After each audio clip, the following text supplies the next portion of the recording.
तो गाइस आज हम देखते हैं संविधान की प्रस्तावना के बारे में।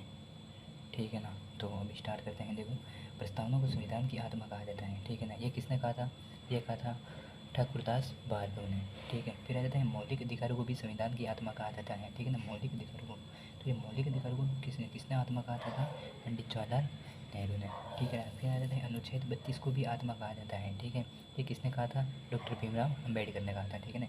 प्रस्तावना को दीर्घकालीन का विचार कहा जाता है। ठीक है ना। ये भी किसने कहा था?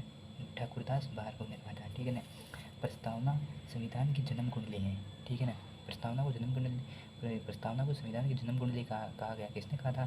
के.एम. मुंशी के द्वारा कहा गया था। ठीक है ना। संविधान निर्माण के दौरान 13 दिसंबर 1946 को पंडित जवाहरलाल नेहरू द्वारा उद्देश्य प्रस्तुत किया गया था। ठीक है। फिर बाद में 22 जनवरी 1947 को पारित हो जाता है। इसी उद्देश्य प्रस्ताव को उद्देशिका प्रस्तावना के नाम से जाना जाता है। ठीक है ना। वो आपने पढ़ा होगा वो, है ना।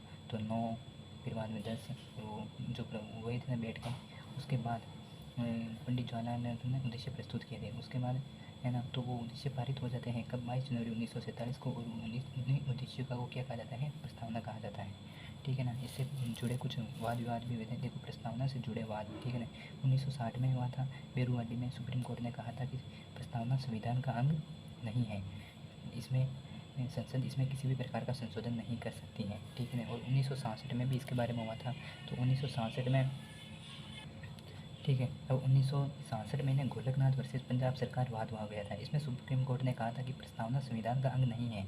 ठीक है ना। संसद इसमें संशोधन नहीं कर सकती है, लेकिन संविधान की व्याख्या के समय इस प्रस्तावना का सहारा लिया जा सकता है। ठीक है ना। ये किसमें कहा गया? 1967 में गोलकनाथ वर्सेस पंजाब सरकार वाद हुआ था। एक वाद और हुआ था 1973 के अंदर केशवानंद वर्सेस केरल सरकार वाद हुआ था। ठीक है। इसमें सुप्रीम कोर्ट ने कहा था कि प्रस्तावना संविधान का अंग है। ठीक है ना।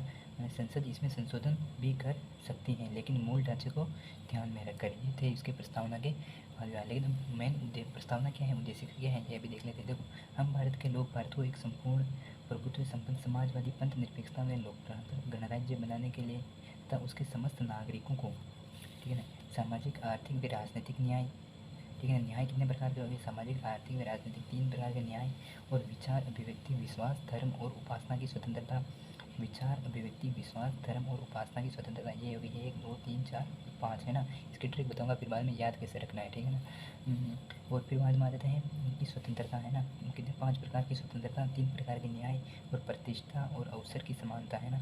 तो 2 प्रकार की समानता प्राप्त कराने के लिए तथा उन सब में व्यक्ति की गरिमा तथा राष्ट्र की एकता और अखंडता सुनिश्चित करने वाली बंधुता बढ़ाने के लिए दृढ़ संकल्प होकर हम अपनी इस संविधान सभा में आज तारीख 26 नवंबर 1949 मिति मार्गशीर्ष शुक्ला सप्तमी विक्रम संवत 2006 को इस संविधान में अंगीकृत व अधिनियम और आत्मसमर्पित करते हैं। ठीक है ना। ये क्वेश्चन पूछा गया था। देखना है, अधिकृत अधिनियम व आत्मसमर्पित करते हैं। ठीक है ना। तो ये पूरा क्या है? संविधान का प्रारूप था। ठीक है ना।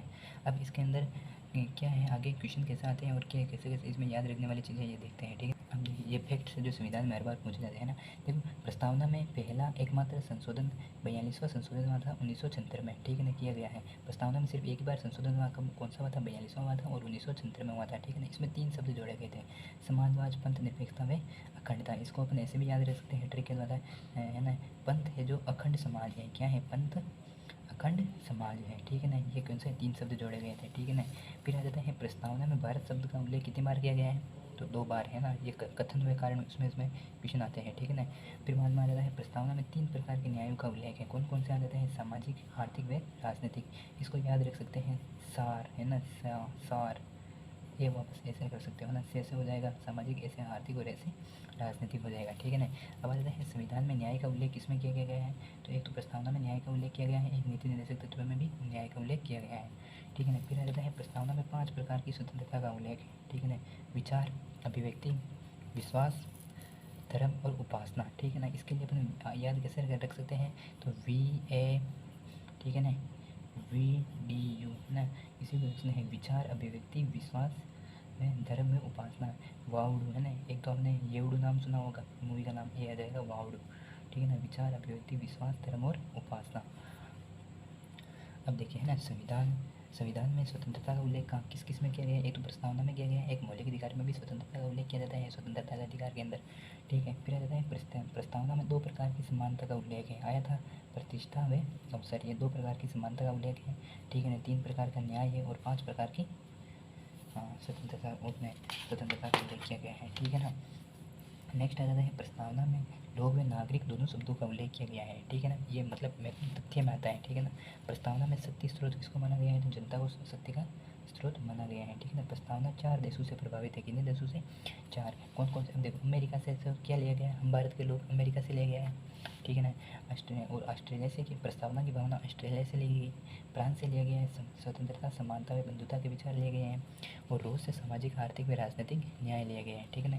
अब आ जाते हैं प्रस्तावना को 26 नवंबर 1949 को, ठीक है ना, मार्क्सिस्ट शुक्ल सप्तमी विक्रम संवत 2006 को अंगीकृत अधिनियम में आत्मसमर्पित किया गया है, ठीक है ना। ये पूरा संविधान का हो गया। वीडियो अच्छा लगे तो लाइक कर दें, कमेंट जरूर कर दें, अच्छा या बुरा जो भी लगा जैसा भी हो, और थैंक यू इसके लिए।